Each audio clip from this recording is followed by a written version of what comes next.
Sir एक बच्ची की हत्या हुई है सर, क्या मामला है सर? कल दिनांक 9 अक्टूबर को भोपा थाना पर एक सूचना प्राप्त हुई कि ग्राम बेड़ला में एक दंपति द्वारा अपनी 1 माह की बच्ची को मार के फेंक दिया गया है। इस सूचना का तत्काल संज्ञान लेते हुए भोपा थाना पुलिस मेरे द्वारा और उच्च अधिकारियों द्वारा घटनास्थल का निरीक्षण किया गया। दंपति को हिरासत में लेकर पूछताछ की गई। सीसीटीवी कैमरे और सब चीज़ों को ध्यान में रखते हुए जो तथ्य प्रथम दृष्टया प्रकाश में आए वो इस तरह से हैं कि बेड़ला के रहने वाले गोपाल की अभी शादी ममता से अप्रैल माह में हुई थी और ममता पहले से ही अपने पूर्व पति से प्रेग्नेंट थी, जिसको बच्चा 1 माह पूर्व लगभग हुआ था, बच्ची हुई थी और इसको इन्होंने एक अंधविश्वास में आकर 8/9 की रात में हत्या कर दी और हत्या करने के बाद इनको पति पत्नी दोनों ने ले जाकर एक खेत में उसके शव को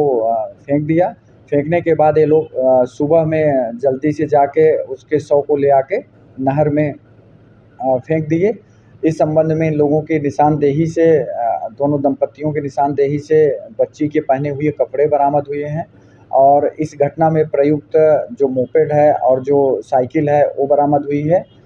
और इन लोगों को गिरफ्तार करके अग्रिम विधिक कार्रवाई सुनिश्चित की जाए। गाँव में तांत्रिक से जुड़ी हुई चर्चाएं हो रही है, इसमें जो सूचना प्राप्त हुई थी और इन लोगों से पूछने के बाद ये आया कि इन लोगों ने ये जो अपनी बच्ची की हत्या की है, इसमें एक तो अंधविश्वास का एक कारण रहा है और दूसरी चीज़ ये है कि गोपाल की अपने पहले की पत्नी से 2 बच्चियां थी और ये चूँकि इसकी पत्नी के पूर्व के पति की बच्ची थी, इसलिए इसको नहीं रखना चाह रहा था। ये भी बात प्रकाश में आई है और ये भी चीज़ इसमें तथ्य आया है कि इसकी पत्नी को कुछ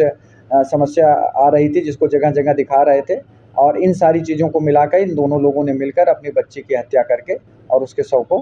फेंक दिया है। और फिलहाल जहाँ पे शव इन्होंने बताया है, इनकी पूछताछ में जो डिटेल सामने आई हैं कि इन्होंने नहर बताया है, तो नहर में भी डेड बॉडी को ढूंढने का प्रयास किया जा रहा है।